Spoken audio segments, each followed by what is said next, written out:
Assalamualaikum warahmatullahi wabarakatuh.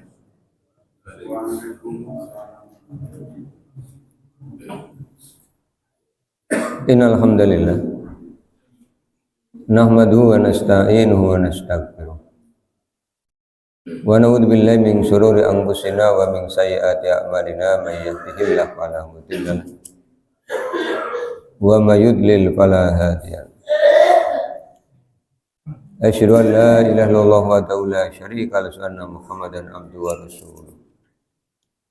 Allahumma sholli ala Muhammad wa ala ali Muhammad kama shallaita ala Ibrahim wa ala ali Ibrahim wa barik ala Muhammad wa ala ali Muhammad kama barakta ala Ibrahim wa ala ali Ibrahim innaka Hamidum Majid.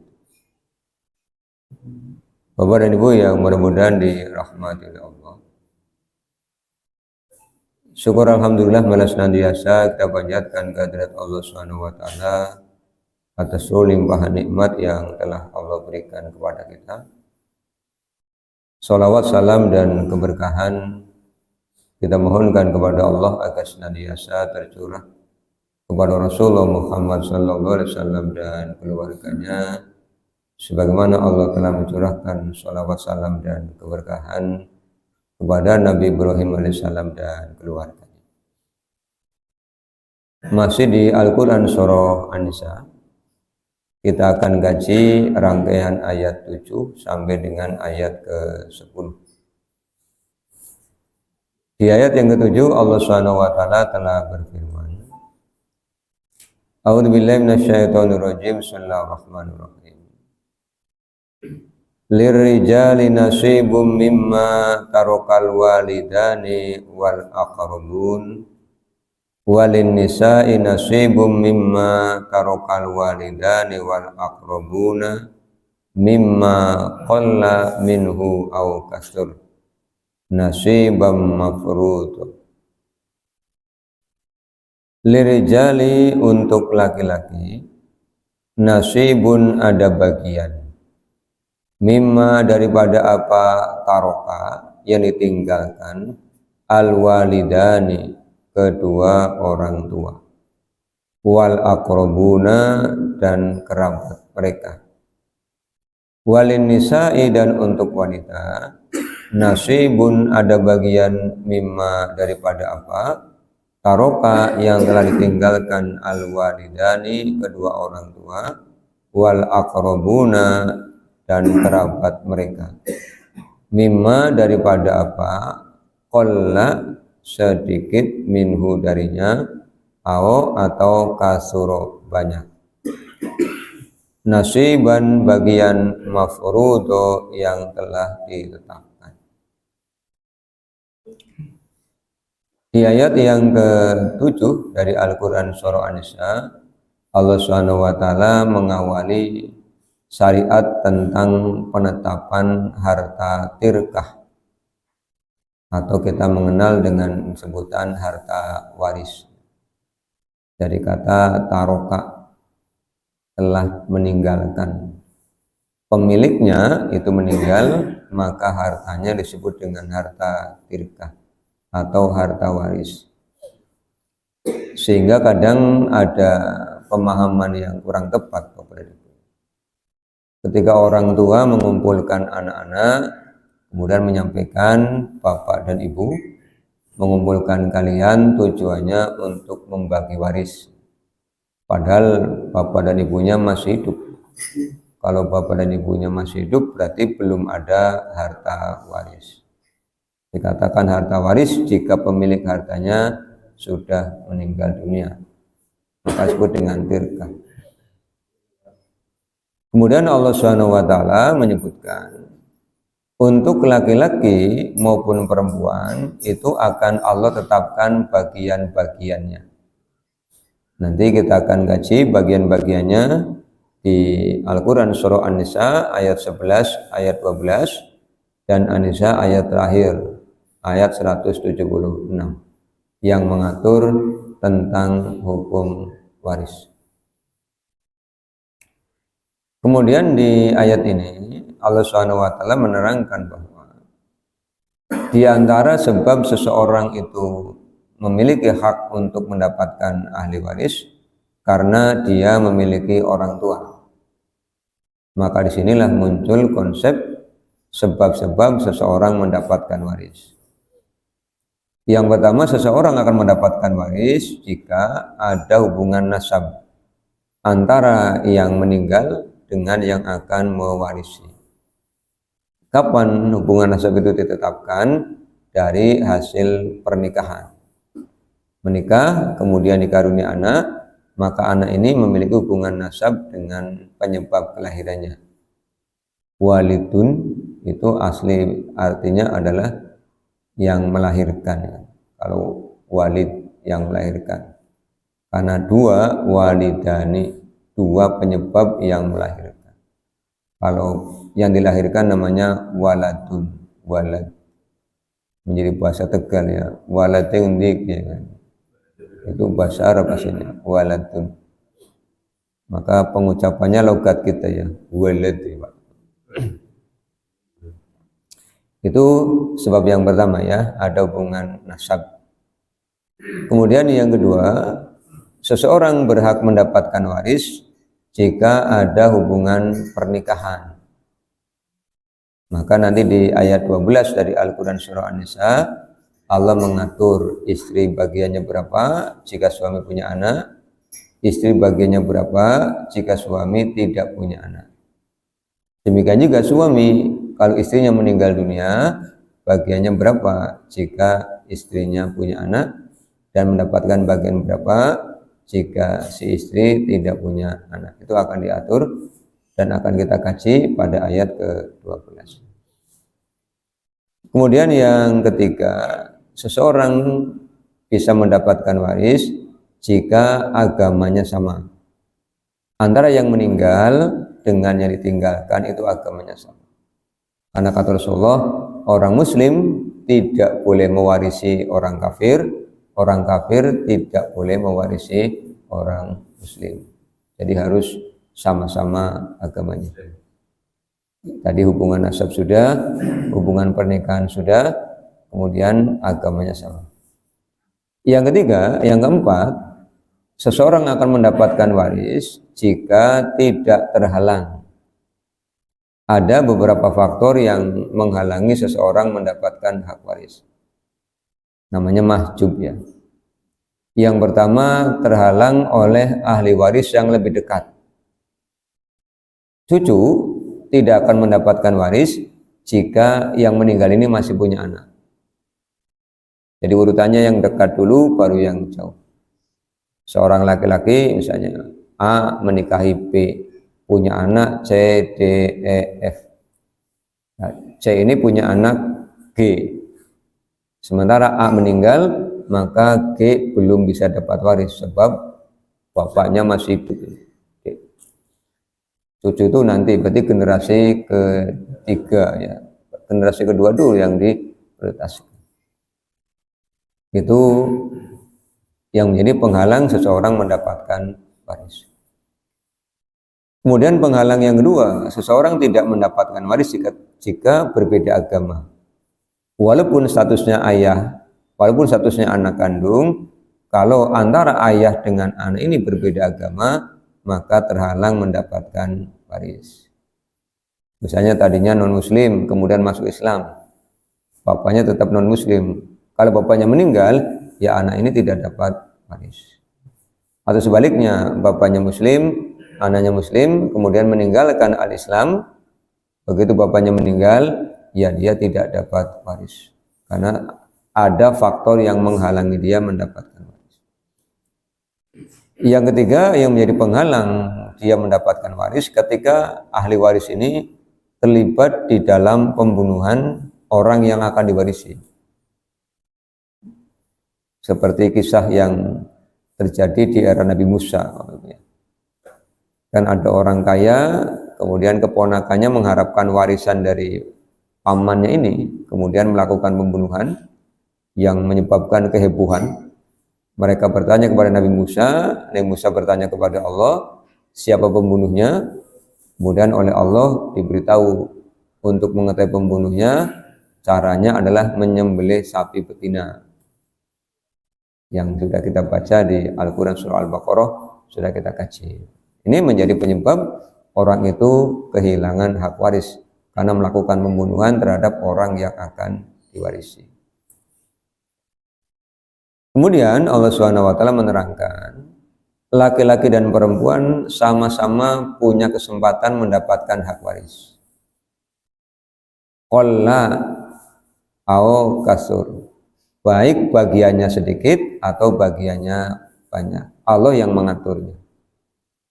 Maka Bapak dan Ibu, ketika kita berbicara tentang hukum waris, yang pertama harus ditanamkan kesadaran, harus memiliki keyakinan bahwa membagi waris adalah ibadah. Kenapa ibadah? Karena ada aturannya dari Allah Subhanahu wa Ta'ala. Sama dengan sholat ada aturannya, saum ada aturannya, haji ada aturannya.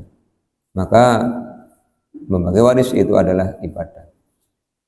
Yang kedua, harus memiliki keyakinan bahwa harta yang akan dibagi hakikatnya milik Allah. Karena hakikatnya milik Allah, maka manusia itu hendaknya rela hati terhadap aturan Allah.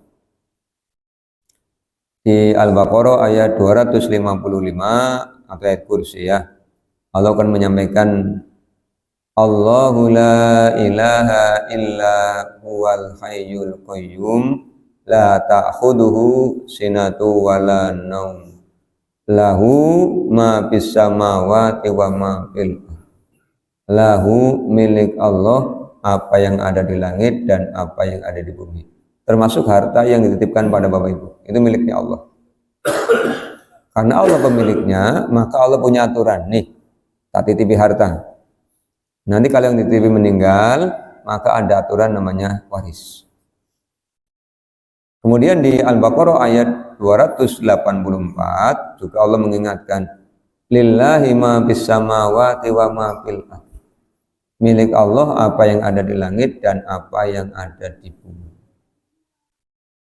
Kalau tidak punya kesadaran bahwa harta itu milik Allah, nanti penyakit awalnya muncul.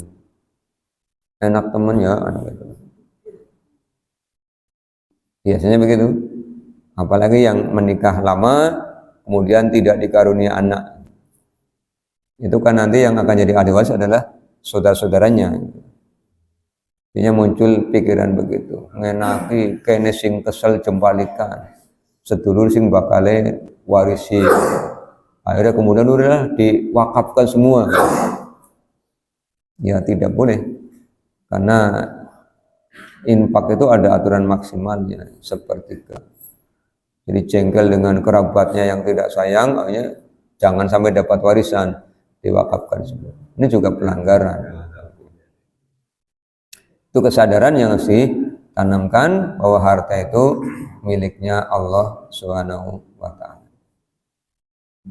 Kemudian yang ketiga, ditanamkan keyakinan bahwa ketika melaksanakan pembagian waris sesuai dengan hukum yang Allah inginkan, akan mendapatkan dua kebaikan. Kebaikan yang pertama tentu mendapatkan harta waris. Kebaikan yang kedua adalah al-jannah. Di ayat 13 nanti kita akan kaji, Allah menyampaikan, tilka hududullah, itulah aturan Allah, itulah hukum-hukum Allah, hududnya Allah. Wa mayutillaha wa rasulahu yudkhilhu jannatin tajri min tahtihal anhar, zalikal fawzul adzim. Siapa yang mentaati Allah dan mentaati Rasulnya, maka Allah akan masukkan dia ke dalam jannah. Ini janji Allah kepada orang yang mau membagi waris dengan aturan Allah. Jadi walaupun warisannya tidak banyak, geledak meninggal misalnya, bapak hanya punya harta karena tinggalnya di kontrakan, kan tidak bisa diwarisi kontrakannya, sebab bukan miliknya.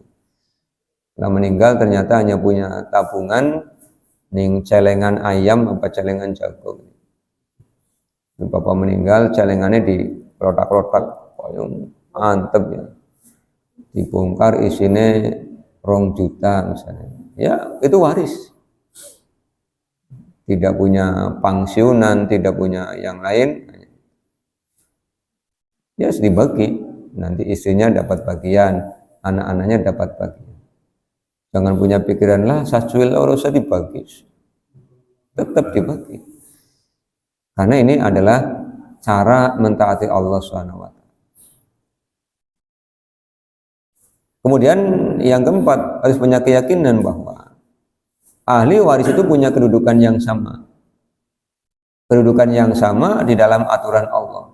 Kedudukan Bapak Ibu ya, bukan bagian, kedudukan. Kan duduk itu sama, perkara bagiannya berbeda karena Allah yang mengatur berbeda. Dan kalau kita bandingkan ayat tentang waris dengan ayat tentang sholat, lebih rinci ayat tentang waris. Kalau sholat di dalam Al-Quran itu sifatnya mujmal, global. Tata cara sholat itu diatur oleh Allah melalui praktek Rasul dalam hadis. Tapi kalau ayat tentang waris langsung bisa dipraktekkan. Hikmahnya apa? Allah SWT yang menciptakan kita manusia tentu sangat tahu karakter manusia. Kan Allah yang menciptakan kita. Allah yang membuat karakter kita. Sehingga Allah tahu betul karakter manusia. Kalau sudah bicara harta, kadang-kadang suka khilaf. Sehingga ada ungkapan sedulur talah wonge, dunya langka seduluran. Kakang ngadi wonge, duit laka kakang ngadi. Laka kakang ngadi. Utang ya utang, nyilih ya nyilih, nyaluk yang nyaluk. Prinsipnya kayak apa? Mbuning ngendi kowe. Ya. Yang jelas itu di atas bumi itu pada ngomongnya begitu. Sehingga kakak beradik aja kadang-kadang silih-silihan jadi perkara. Iya, jadi perkara besar. Padahal kalau mau melaksanakan Al-Baqarah 215 ya enggak usah pinjam meminjam enggak apa-apa. Tapi memberi infak aja. Biasanya udah dikandani begini terus protes. Infak boy Pak, bosen. Padahal Allah SWT memberi kita rezeki tidak pernah bilang bosen, tapi kita kok kalau membantu orang kok bosen kan? Hanya begitu, makanya kedudukannya sama, hanya bagiannya kemudian berbeda. Maka ketika Bapak dan Ibu suatu saat akan duduk untuk membagi waris, sederhana. Satu, samakan perasaannya iman semua apa tidak kepada Allah. Yang kedua, samakan perasaannya iman semua apa tidak kepada Al-Quran. Jadi sebenarnya bagi waris itu tidak perlu ngundang orang lain. Kalau kerabat duduk aja, terus pegangi Quran satu-satu. Pegangi Quran. Sebelum Anissa buka Al-Baqarah 285 dulu. Yuk buka Al-Baqarah 285. Sih ada aturan waris di situ. Ada aturan keimanan. Jadi nanti kalau tidak mau ditanya iman apa ora? Kan gitu ya. Amanar Rasul bima unzila ilaihi mir rabbihi wal mu'minun. Kullun amana billahi wa malaikatihi wa kutubihi wa rusuli la nufarriqu baina ahadim mir rusuli wa qalu sami'na wa ata'na. Jadi nanti kalau ada yang tidak mau nyenengan orang gelem sami'na wa ata'na, Qur'ane munine kayak ya. Katanya kalau Quran datang kami akan mendengar, kami telah mendengar dan kami akan mentaati. Ini orang gelem. Jadi urusannya bukan dengan kita, tapi dengan Allah yang telah memfirmankan Al-Qur'an. Kalau sudah duduk semua, ditanya, sudah iman semuanya? Yuk, bareng-bareng buka An-Nisa 11-12.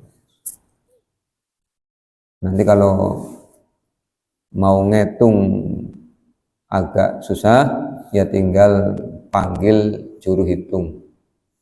kepanggil guru matematika, karena nanti di situ kan butuh ngitung KPK, kelipatan persekutuan terkecil, kan ada 1/3, ada 1/6, ada 1/8, baginya bagaimana. Nanti ngundang yang bisa ngitung. Kalau sudah selesai, sudah. Itu sederhana sebenarnya. Kenapa menjadi berat dan berlarut-larut, kadang malah dibawa ke pengadilan, karena ada yang tidak mengimani. Oranglah ngomong pengadilan saja. Nah, itu yang menyebabkan kemudian ada permasalahan. Kemudian prinsip lagi, Bapak dan Ibu, mendapatkan waris, hartanya diharapkan boleh, tapi ada yang paling penting, ketaatan kepada Allah dan nilai silaturahim. Jangan sampai gara-gara waris Allahnya tidak ditaati, silaturahimnya pecah. Wong bersaudara itu kan sejak kecil ya, sejak lahir sudah bersaudara. Masa gara-gara warisan kemudian mufarroqoh ya. Kakak beradik ketemu melakukannya kayak kepiting, medeng-medeng. Ini karo kakangnya orang salaman, lagi musuh. Bisa aneh, gara-gara warisan, dia ngisi-ngisin. Warisannya pirang miliar, 2 juta, aduh malah 2 juta itu. Yang miliaran aja baginya ayam tentrem, sing 2 juta nganti tukar gitu. Apalagi kok sampai dilihat banyak orang, apalagi di era kita ya. Di era kita itu peristiwa kecil aja bisa jadi viral. Pas kakak ngadi tukaran, ada yang live medsos viral, kakak beradik berkelahi gara-gara ngisin-ngisin ya. Jangan. Orang mukmin itu dipersaudarakan oleh Allah, apalagi saudara nasab, saudaranya double.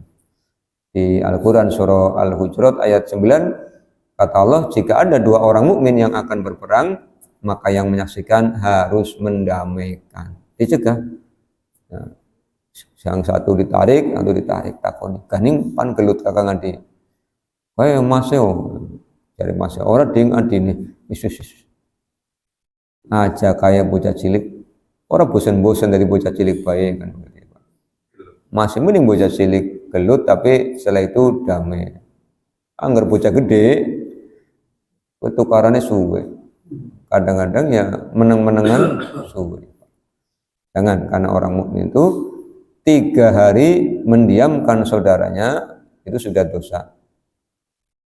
Jadi kalau mau meneng-menengan ya maksimal 2 hari, hari ketiga sudah berdamai. Apalagi kok gara-gara warisan sampai badak ndak mau silaturahim. Biasanya berkunjung ke rumah kakak orang, anak-anaknya dicegah, aja dolaning pade, bapak lagi musuh. Aduh, bahaya ya. Merusak silaturahim. Rasulullah mengingatkan la yadkhulul jannata qati'un, tidak akan masuk surga orang yang memutuskan apa? Qati'ur rahim, memutuskan silaturahim. Ini pengantara di ayat ke-7. Sekarang di ayat ke-8. Wa idza, dan apabila hadoro, hadir, al-qismata, ketika membagi waris, kok ada yang nonton. Siapa yang nonton itu? Ulul kurba, kerabat-kerabat dekat. Kerabat-kerabat dekat tapi yang tidak mendapatkan waris. Ponakan misalnya pada krungu, anak wong bagi waris, nonton yo, pada nonton. Bisa nonton, bukan tak kecipretan kan. Karena sudah pada ngaji sih ya, kan ada ayatnya. Pada saat membagi ada kerabat dekat yang pada hadir, pada nonton. Wal yatama, ada anak yatim yang ikut hadir di situ. Wal masakinu, ada orang miskin ikut hadir. Farzuquhum minhu, maka berikanlah kepada mereka darinya. Jadi setelah dapat warisan, karena ada kerabat ya pecingi. Orang miskin pecingi, anak yatim pecingi. Kalau pecingi kan ya tergantung kemampuan dan kerelaan. Nawaitunya apa? Mecinginya. Nawaitunya ya melaksanakan An-Nisa ayat 8. Ya, ayat 8. Kadang anggar persenan berarti per 100 ya Pak. Ya tak begini dalam rangka apa Dalam rangka An-Nisa ayat 8. Orang kalau ngaji itu begitu Pak. Jadi ketika ditanya dalam rangka apa? Ya dalam rangka melaksanakan perintah Allah. Apa sih? Kata Allah kalau pas bagi waris ada keluarga yang datang suruh diberi nih, terima ya. Jangan lihat amplopnya, lihat isinya. Dan di rumah itu sudah ngesak amplop. Sebab kalau memberi tidak diamplopi kan saru ya Pak. Yang kedua kalau tidak diamplopi kan konangan. Jadi lamun cilik ya keprimen, lamun gede ya keprimen. Jadi paling aman itu ya diamplop. Biar yang diberi juga penasaran. Pira ya, kayong kantil lemon. Balik kayong pumbung. Paling dibuka isinya 2.000-an. Ya alhamdulillah, angga 50 lembar kan ya lumayan ya Pak. 100 ya. Daripada tipis nemen ya, salembar. Jebule warna coklat ya 5.000. Ya alhamdulillah. 5.000 oleh es teh. Jumbo. Harganya 3.000 ya. Sing 2.000 apa? Bayar parkir. Pas. Itu bagiannya. Kemudian ketika memberi Allah Subhanahu wa taala berpesan, "Wa qulu lahum qaulan ma'rufa." Dan ketika kamu memberi kepada mereka, ucapkanlah dengan ucapan yang patut. Apa ucapan yang patut itu? Jangan sampai ketika memberi sambil menyakiti yang diberi. Bisa sih pada nonton dan ini nyung bagiannya kurang bukan. Katakan dengan ucapan yang baik. Misalnya sama ponakannya, "Oke, Nang, terima ya. Tapi maaf ya, orang akeh," kan? Itu namanya kaulam ma'ruf. Diberikan. Dan saya ingin mengulangi kembali, ketika kita memberi karena Allah, ya kita bisa berniat apakah infak karena kepada keluarga, kepada anak yatim ya. Kalau kepada orang miskin infak boleh, sedekah juga boleh. Kemudian ketika kita memberi, yang perlu dipedomani adalah besar ikhlas lebih baik daripada kecil tidak ikhlas. Itu yang harus nantiasa dipedomani. Nah, hafal Bapak Ibu? Apa tadi? Besar ikhlas lebih baik daripada kecil ikhlas. Setuju apa tidak? Kalau zaman dulu pas ngaji dibilang, "Oke bocah, pada infak." Bagaimana Pak Ustaz? Sing penting ikhlas, cilik ya ora apa-apa ya. Akhirnya nyuk tua infaknya cilik kayak ya Pak. Sekarang digantilah. Infaknya sing penting gede dan ikhlas. Jangan sampai wis cilik ora ikhlas. Makanya kalau lihat orang-orang masukkan uang ke kotak emas itu pada mau nih klotak ya. Berarti cilik. Angger gede tau orang mau nih Pak. Ya, orang mungkin kedebuk ya orang mungkin ya. Zaman masih ada uang receh. Ya, di era sekarang sudah hampir jarang uang receh ya. Kalau bukan di habis Jumatan dan bantu bendahara ngitung uang infak. Warnanya kurang cerah. Di kotak itu warnanya kurang cerah karena isinya abu-abu. 2.000 pirang. Oh ya sing rada padang ya Pak. Rada padang apa sih? Biru, rada padang. Biru rada padang. Apalagi kalau merah, padang nemen kotak infak kan. Ya, saya tanya bendaharanya, berapa Pak? Alhamdulillah Pak Misbah, 580.000. Ya ngerti bagi 2.000 berarti anak jamaah pirake. Anak jamaah 250 luwih papat. Sampai 250 papat. Kowe lamun wong hiji 2000-an. Tapi ana sing kuwel-kuwel ya 2000 ini di tumbuk-tumbuk 6, berarti infak 12.000. Berarti ana sing ora infak. Kenapa Bapak Ibu? Karena banyak orang yang belum menyadari bahwa yang diinfakkan itu tidak akan hilang. Jadi harta itu seolah-olah bilang begini, ketika aku masih ada di sakumu, kamu yang menjagaku. Tapi kalau aku diinfakkan, aku yang akan menjagamu. Karena nanti di mahsyar akan jadi naungan pada hari tidak ada naungan. Di Sahih Al-Bukhari pada kitab Sodakoh, bab keutamaan sodakoh. Kemudian yang kedua, seolah-olah hartanya bilang begini, ketika aku masih di sakumu, jumlahku sedikit. Pada saat aku diinfakkan, jumlahku menjadi banyak. Dilipat gandakan 700 kali lipat. Al-Baqarah ayat 261. Sholat itu pahalanya 10, puasa pahalanya 10, haji pahalanya 10. Tapi kalau infak, zakat, sodakoh pahalanya 700. Kok banyak? Ya terserah Allah. Kan Allah yang mau memberikan pahala. Hikmahnya apa? Kenapa pahalanya banyak? Karena ibadah berupa harta itu, yang memiliki harta tidak mendapatkan imbalan di dunia. Kalau kita sholat, kita yang mengerjakan sholat, kita yang merasa nyaman, kita yang bersih, kita yang tenang. Kalau kita haji, meskipun bayarnya mahal, kita yang naik pesawat, yang nginep di hotel, yang melaksanakan sholat di Masjidil Haram, di Masjid Nabawi. Kalau puasa, kita yang merasakan nikmat puasa, lapar, tidak enak, begitu buka kita merasakan nikmatnya makan karena lapar dan sehat. Ditambah ada nikmat sehat. Tapi kalau kita infak, kita memberi harta kepada orang lain, secara lahiriah kita dapat apa? Tidak dapat apa-apa. Hanya dapat matur nuwun, terima kasih, jazakallah, thank you very much. Syukron kasiron, kan hanya dapat itu kan.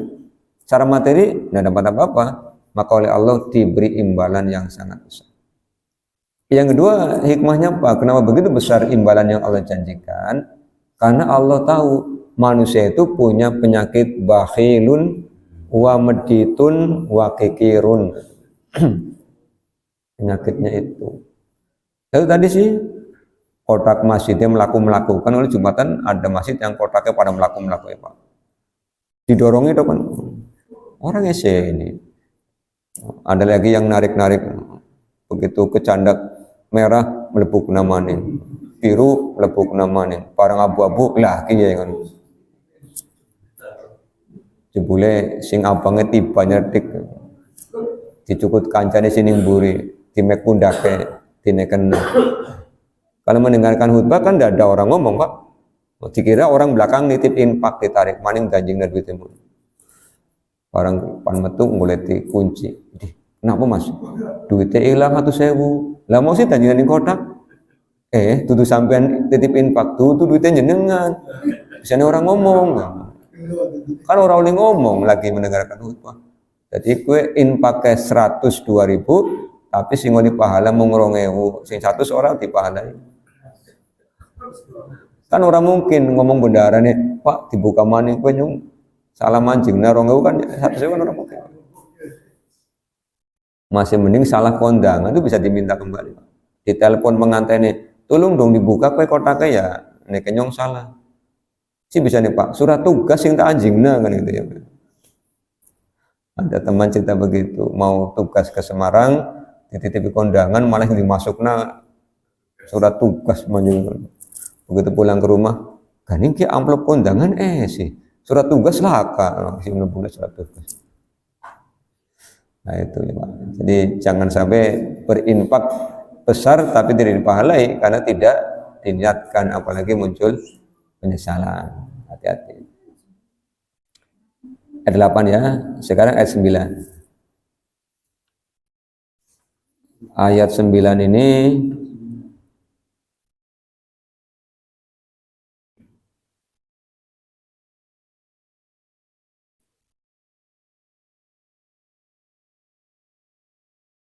Di dalam tafsir Ibnu Katsir dikutip riwayat di dalam kitab Shahihain, Rasulullah SAW itu masuk ke rumahnya Sa'ad bin Abi Waqqas ya, karena beliau dalam keadaan sakit.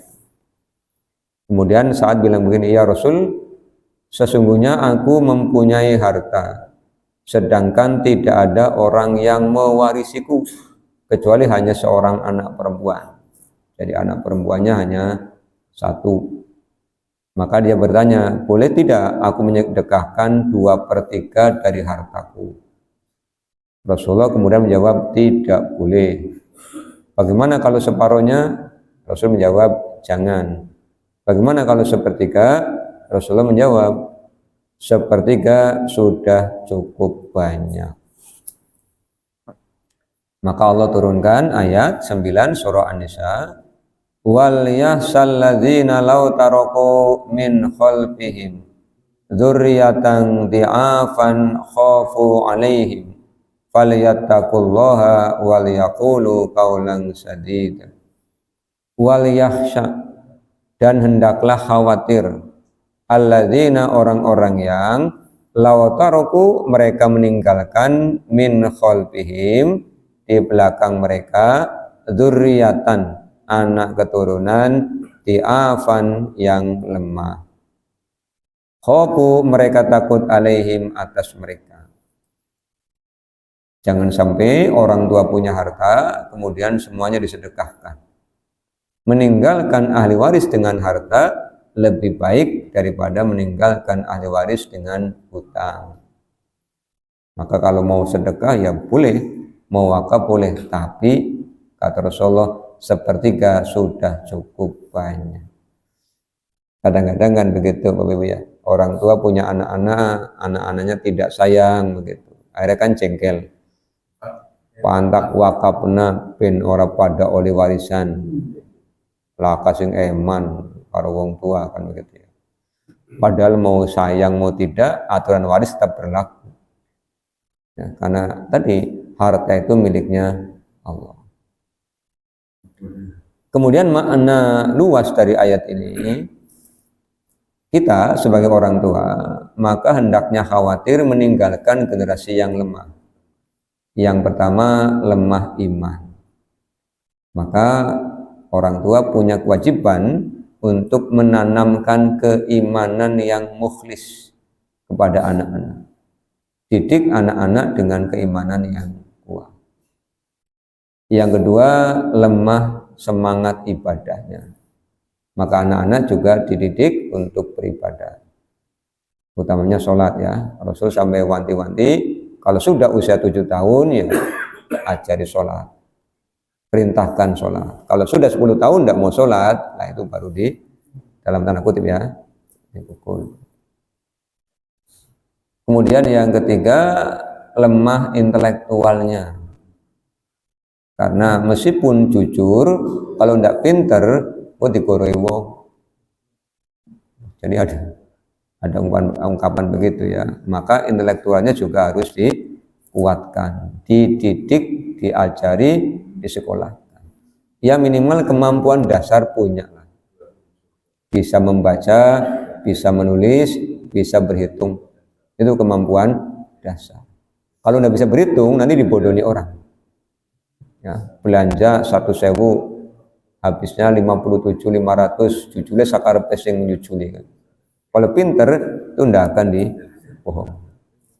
Keimanannya kuat, ibadahnya kuat, intelektualnya kuat.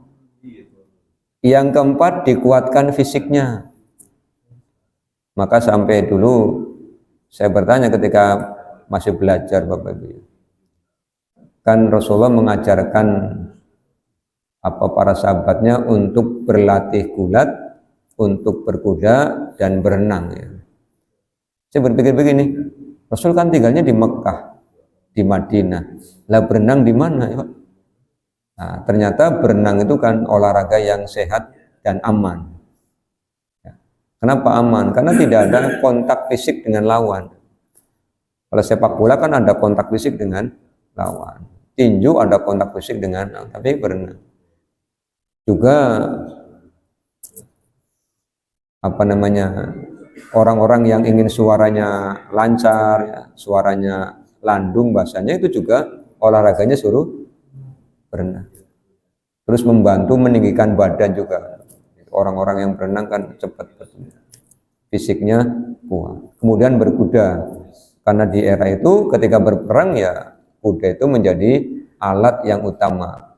Kalau sekarang namanya pasukan kavaleri ya. Kalau jalan kaki namanya infanteri. Kemudian ada memanah.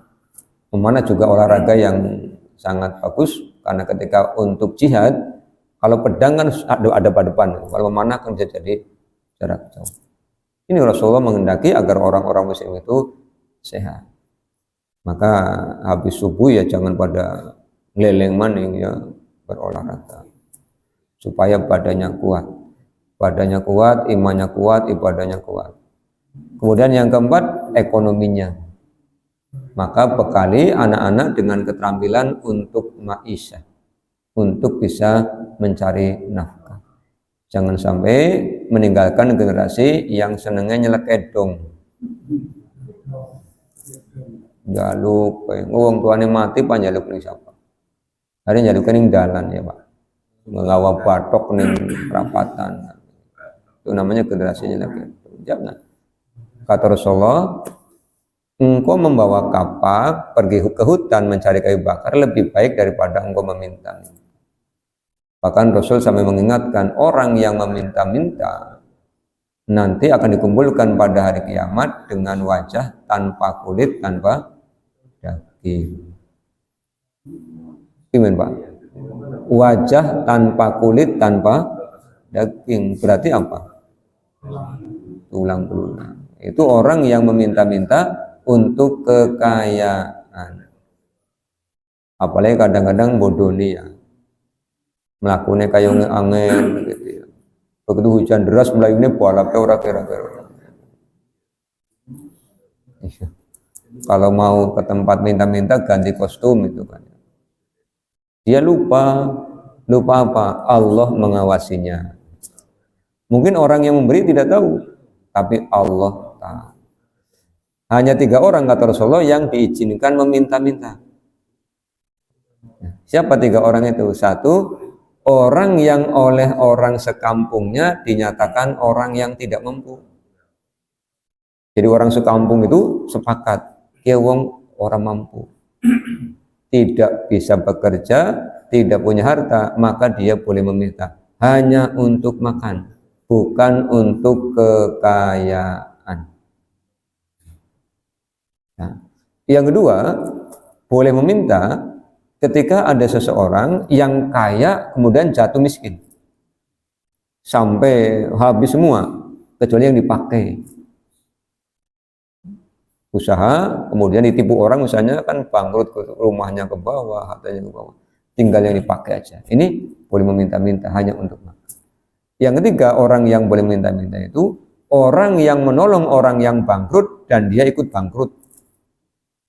Kakak ngadi misalnya, Mas nyung tulungi, nyung utangnya kayak, oh ya siap, untuk kakak nulungi malah melu bangkrut. Nah, ini hanya 3 itu, yang lainnya tidak diizinkan. Nah, makanya disiapkan ekonominya. Sebenarnya kalau setiap orang muslim, orang mukmin mengamalkan ayat ini ya, tidak ada orang muslim yang meminta-minta. Karena orang muslim tahu al-yadul uliya khairum minal yadis sufla.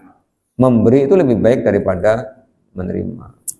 Tidak punya mental pengemis ya, tidak punya mental meminta-minta, tidak punya mental kere. Orang mukmin itu mentalnya mental memberi. Jangan senengnya ngarep-ngarep dinai, itu mentalnya begitu.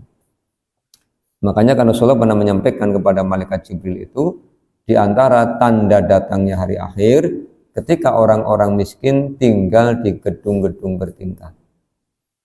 Itu kan secara materi hartanya banyak, tapi jiwanya yang miskin. Coba Bapak masih ngarep-ngarep dinai, ya masih seneng diberi daripada memberi. Ini kita mempersiapkan mereka tadi, imannya, ibadahnya, intelektualnya, ekonominya, fisiknya. Kalau generasi mukmin ini 5-5-nya dapat, ya, al-Islam ini akan kembali jaya. Sebagaimana di era Rasulullah, di era para khulafaur rasyidin itu orang mukminnya punya 5 syarat itu. Nah sekarang ada juga yang intelektualnya kuat, ekonominya kuat, fisiknya kuat, tapi imannya lemah, ibadahnya lemah. Buktinya apa? Masjid-masjid tidak ramai seperti di era Rasulullah, seperti di era para sahabat. Padahal ekonominya kuat, rata-rata punya rumah bagus, punya mobil, punya tabungan banyak. Pikirannya juga cerdas, ngitungnya cepat, lebih cepat daripada kalkulator. Fisiknya kuat, wong nyatanya kalau pagi banyak yang olahraga, banyak yang bersepeda, banyak yang renang. Tapi masjidnya sepi. Lupa dengan nasihatnya Roma Irama ya. Lari pagi itu boleh, tapi jangan lupa sholat subuh. Kata Roma Irama itu, jalanan rame, masjidnya sepi. Itu lagunya beberapa tahun yang lalu. Dan sekarang masih terbukti kan. Boleh olahraga, tapi jangan lupa subuh dulu. Nah, nanti habis sholat subuh pulangnya melayu. Jadi subuhnya dapat, hari paginya dapat. Pak, masjidnya pinggir rumah. Ya subuhannya luruh masjid sing atuh. Berarti panik melayunya lihat. Nah ini dzurriatan di apa? Kemudian falyattaqullaha, dan maka bertakwalah kepada Allah. Mendidik anak itu harus dengan dasar ketakwaan.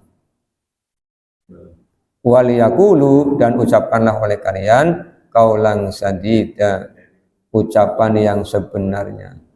Mendidik anak selain dengan ketakwaan, ada unsur ketakwaan yang diberikan prioritas, apa? Kejujuran. Oke, Bu. Negeri kita sekarang yang sedang dihadapi penyebab utama kerusakan adalah korupsi. Penyebab utama korupsi adalah ketidakjujuran. Kapan menanamkan kejujuran? Ketika masih di rumah. Kapan menanamkan kejujuran? Ketika masih di sekolah-sekolah pra-sekolah dasar. Di PAUD, di TK itu ditanamkan kejujuran, bukan di kuliahan. Di kuliahan udah terlambat, tapi di PAUD dan di TK. Maka guru-guru TK, guru-guru PAUD menanamkan kejujuran. Orang tua menanamkan kejujuran, guru menanamkan kejujuran, masyarakat menanamkan kejujuran, maka sampai dewasa dia akan jadi orang yang jujur. Dan ini dipraktekkan oleh mereka yang tidak beragama Islam. Saya dicitani teman yang kerja di Jepang itu ya. Kalau ada barang yang hilang di suatu tempat misalnya, akan disimpan oleh pemilik tempat itu sampai kemudian orangnya datang mengambil. Itu karena apa? Ditanamkan kejujuran. Itu konsep kita, Bapak Ibu, konsep al-Islam. Nah, kita yang tahu aturan kadang-kadang tadi lumayanan. Ada barang ketinggalan, tak simpen. Bukan untuk dikembalikan ketika pemiliknya ada, disimpan untuk dimiliki. Ya kan namanya tidak jujur. Maka kita yang punya konsep itu ya kita yang mengamalkan. Makanya kan Islam itu kan a'la wala yu'la alaih. Islam itu tinggi, tidak ada yang mengalahkan ketinggiannya. Tapi terkadang al-Islam itu mahjubun lil muslimi. Islam itu terhalang oleh perilaku orang muslim. Sampah ya barbar sembarangan. Padahal tiap orang hafal dengan kata-kata mutiara anadopatun minal iman. Ya, kebersihan sebagai ini kan kata-kata mutiara, tapi ya barber sakarpe dewek ya. Makan martabak misalnya, martabaknya dimakan, plastiknya dibuang. Padahal ada tulisan buanglah sampah pada tempatnya, ya sembarangan. Pokoknya kadang-kadang irigasi menjadi tempat pembuangan sampah yang panjang. Ngar banjir geger kabeh bisane, ya bisa wong dibuangi sampah. Itu kita yang punya konsep. Maka jujur itu kesamaan antara hati, kesamaan antara pikiran, kesamaan antara ucapan, kesamaan antara perbuatan. Itu kan sama dengan sholat. Sholat itu kan melibatkan ucapan, pikiran, hati, dan perbuatan. Kalau sholatnya sudah begitu, pasti hidupnya jujur. Kalau semua orang sudah jujur, masjid-masjid tidak perlu memasang CCTV. Buat apa sih? Semua orang jujur. Semua orang sudah merasa diawasi oleh Allah, oleh Raqib Atid. Para pimpinan tidak usah khawatir anak buahnya melakukan penyimpangan. Anak buah tidak perlu suudzon kepada pimpinannya akan melakukan penyimpangan karena apa? Semuanya sadar diawasi oleh Allah Subhanahu wa taala. Istilah waskat, pengawasan malaikat gitu kan. Malaikat ngawasi raqib atid. Ini kejujuran. Ini yang ditanamkan waliyaqulu qaulan sadid. Bapak dan Ibu yang mudah-mudahan dirahmati oleh Allah. Tadi rangkaiannya 7 sampai 10, tapi yang 10 insya Allah untuk pekan depan ya. Ini penjelasannya agak luas. Saya duduknya hampir 1 jam, jadi sudah mulai dirubung semut kakinya Bapak Ibu. Alias semutan. Ya. Ya. Faktor U tidak bisa diingkari. Kita tutup dengan doa kafaratul majelis. Subhanakallahumma bihamdika asyhadu an la ilaha illa anta astaghfiruka wa atubu ilaika.